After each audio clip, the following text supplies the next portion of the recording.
Hi, welcome to chartered wisdom. Clear tax के साथ मिलके हम आज का टॉपिक लेके आए हैं जिसमें ये जानेंगे अगर आपकी इनकम कम है या आपको लॉस हो रहा है, फिर भी कुछ ऐसे सिचुएशंस हैं जहां पर आपके लिए आईटीआर फाइलिंग मैंडेटरी है। और अगर बाय चांस आईटीआर आपके केस में मैंडेटरी नहीं है, फिर भी आपको अपनी आईटीआर खुद फाइल करनी चाहिए, जिससे आपको कुछ बेनिफिट्स मिलेंगे। वो भी हमने आज के वीडियो लेक्चर में कवर किया है।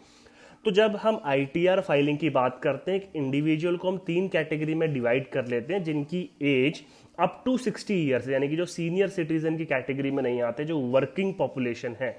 अगर आपकी एज लेस देन 60 ईयर्स है तो आपके केस में आईटीआर फाइलिंग मैंडेटरी है अगर आपकी टोटल एनुअल इनकम 2.5 लाख से ज्यादा है।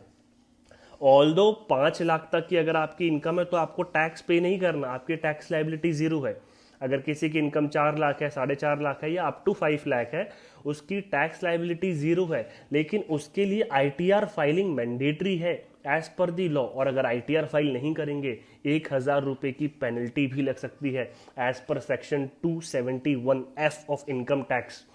तो अगर 2.5 लाख से ज्यादा आपकी सालाना इनकम है तो आपके लिए आईटीआर फाइलिंग जरूरी है।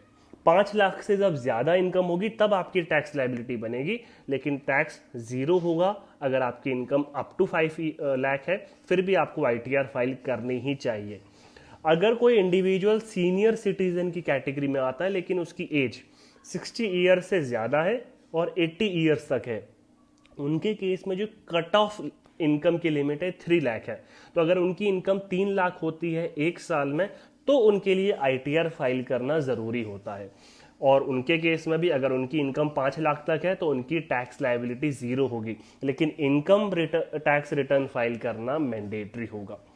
अगर कोई सुपर सीनियर सिटीजन है जिसकी उम्र 80 ईयर से ज्यादा है तो उनकी जो इनकम होगी, अगर वो 5 लाख तक है एक साल में, और ज़रूरी नहीं है टैक्सेबल इनकम हो, अगर आपकी एग्जेम्प्ट इनकम है, जितने भी आपकी इनकम है, सारी इनकम को टोटल करने पे अगर ये 5 लाख होती है सुपर सीनियर सिटीजन के केस में, तो उनके लिए आईटीआर फाइलिंग मैंडेटरी हो जाता है।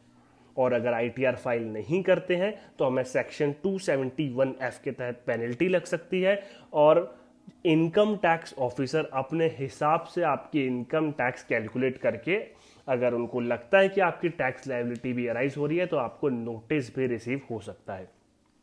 तो ये तो इनकम के बारे में बात होगी, इतनी इनकम है तो आपके लिए आईटीआर फाइलिंग मैंडेटरी है। लेकिन कुछ स्पेशल केसेस है जहां पर आपकी इनकम अगर 2.5 लाख से कम है या आपको लॉस हो रहा है, फिर भी आपको आईटीआर फाइल करना पड़ेगा। तो ऐसा जो पहला केस है, अगर किसी इंडिविजुअल का करंट अकाउंट है, उसके जितने भी करंट अकाउंट है, अगर सारे करंट अकाउंट्स में जो टोटल क्रेडिट हुआ है, क्रेडिट का मतलब डिपॉजिट हुआ है, चाहे कैश डिपॉजिट हुआ हो, चाहे चेक से पेमेंट आई हो, चाहे ऑनलाइन ट्रांसफर हुआ हो, पूरे साल में जितना भी डिपॉजिट उसके अकाउंट में हुआ है, अगर वो 1 करोड़ से ज्यादा है, मैं करंट अकाउंट की बात कर रहा हूँ, सेविंग्स अकाउंट की नहीं, जितने भी करंट अकाउंट है, अगर उनका डिपॉजिट का टोटल एक साल में 1 करोड़ से ज्यादा है, उस केस में आईटीआर फाइल करना मैंडेटरी है, चाहे उसका बिजनेस में लॉस हो रहा हो या फिर उसकी इनकम कम हो, does not matter, ITR filing mandatory हो जाती है।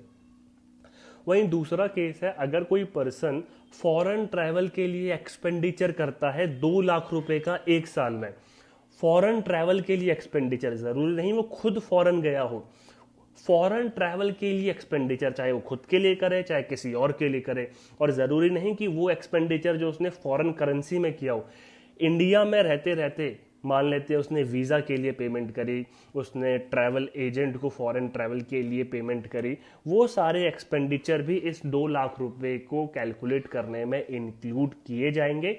अगर फॉरेन ट्रैवल के लिए एक साल में 2 लाख रुपए की लिमिट हो जाती है तो आपको आईटीआर फाइल करना मैंडेटरी होता है, चाहे आपकी इनकम कम है।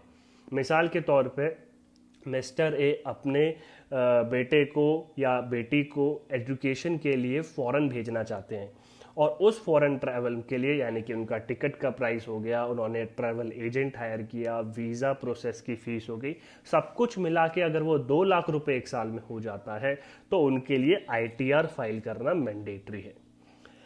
तीसरा केस है कि अगर आपका जो इलेक्ट्रिसिटी बिल है, आपके नाम पे जितने भी इलेक्ट्रिसिटी बिल हैं, अगर पूरे साल में इलेक्ट्रिसिटी बिल 1 लाख रुपए से ज़्यादा होता है, तो 1 लाख रुपीज़ से ज़्यादा का अगर इलेक्ट्रिसिटी बिल होता है तो आईटीआर फाइल करना मैंडेटरी है। चाहे आपकी इनकम का सोर्स कुछ भी हो, या आपकी इनकम हो या नहीं हो, डज नॉट मैटर, आपको आईटीआर फाइल करना ही पड़ेगा।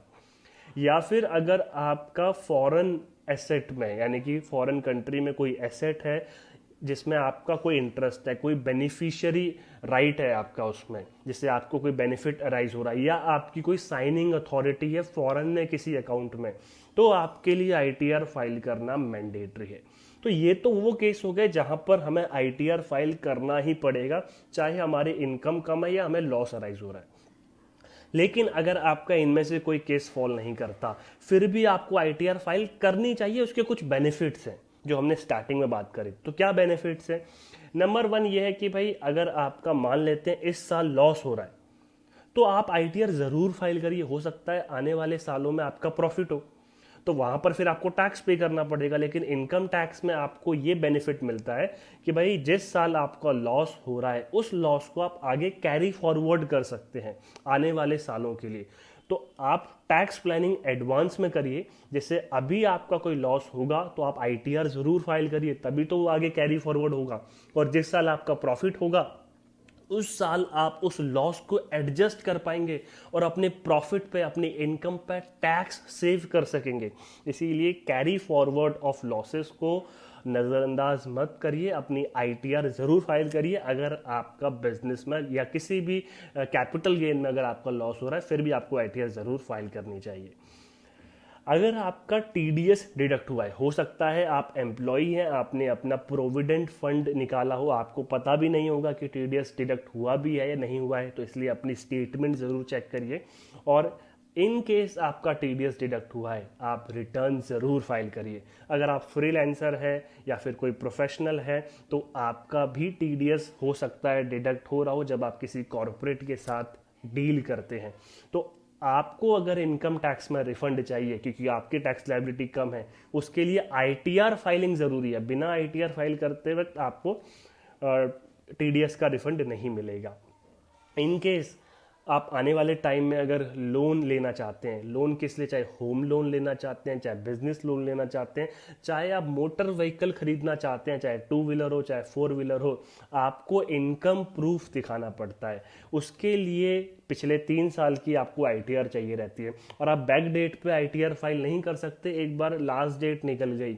इसीलिए हर साल आईटीआर फाइल करते रहिए, और जब भी आप लोन के लिए रेडी हो तो आपके पास पिछले 3 साल की आईटीआर तैयार हो कि आपने फाइल करी हो, जिससे आपका लोन इजीली प्रोसेस हो जाएगा। या फिर इनकम टैक्स रिटर्न तो वैसे ही आपका इनकम का प्रूफ है कि भाई आपकी इतनी इनकम है, डेट्स अ प्रूफ, और उसका इस्तेमाल आपको बहुत सारी जगह पर होगा। मान लेते हैं कि वैसा ऐसा होना नहीं चाहिए, but let's suppose an hypothetical situation, कोई इंडिविजुअल है और वो इनकम टैक्स रिटर्न फाइल करता नहीं है, और वो मोटर व्हीकल से जा रहा है, यानी कि 2 व्हीलर से जा रहा है, उसका एक्सीडेंट हो जाता है। अब वो जब कोर्ट में कंपनसेशन मांगने जाएगा, तो अगर उसने आईटीआर फाइल करी होगी तो it will be beneficial for that person कि भाई देखो मेरी इतनी इनकम है, इस एक्सीडेंट की वजह से मेरा इतना इनकम का लॉस हो रहा है। तो उस कैलकुलेशन में वहां पर आईटीआर फाइलिंग आपके लिए बहुत हेल्पफुल साबित होगा। और इसके अलावा अगर आप वीज़ा के लिए अप्लाई करना चाहते हैं, तो बहुत सारी कंट्रीज चाहती हैं कि भाई आपकी इनकम प्रूफ मांगती है कि आपका जो स्टैंडर्ड ऑफ लिविंग है उनकी कंट्री के अकॉर्डिंग है कि नहीं है। तो पिछले 2 या 3 साल का वो आपके लिए आईटीआर की कॉपी मांगती है। अब आपने आईटीआर फाइल ही नहीं करी है, तो बैक डेट पर लास्ट डेट निकल गई, तो आप आईटीआर कैसे फाइल करेंगे? इसीलिए आईटीआर हर साल फाइल करते रहिए। आपकी टैक्स लायबिलिटी अराइज नहीं होगी अगर आपकी इनकम 5 लाख से कम है, लेकिन जब भी आपको मौका मिलेगा तो वहां आपको बेनिफिट मिल जाएगा। अब आईटीआर आप खुद भी फाइल कर सकते हैं। क्लियर टैक्स का इस्तेमाल करके आप खुद बहुत आसानी से आईटीआर फाइल कर सकते हैं। डिस्क्रिप्शन में आपको लिंक मिल जाएगा जहां से आप क्लियर टैक्स का इस्तेमाल करके बहुत प्रोफेशनल तरीके से, बहुत इजी स्टेप्स में अपनी आईटीआर खुद फाइल कर सकेंगे। इन केस अगर आपकी आईटीआर फाइलिंग से रिलेटेड कोई डाउट है, और हम आने वाली वीडियोस में कैसे आईटीआर फाइल करना है इससे रिलेटेड सारी वीडियोस बनाएंगे, फिर भी आपके अगर कोई सजेशंस हैं तो आप कमेंट बॉक्स में लिख सकते हैं या हमें डायरेक्टली ईमेल कर सकते हैं charteredwisdom@gmail.com पर। अगर आपको ये वीडियो पसंद आई है तो चार्टर्ड विजडम को सब्सक्राइब करिए इस तरीके की बहुत एजुकेशनल और फाइनेंशियल वीडियोस को पाने के लिए, और लाइक और शेयर करना ना भूलें।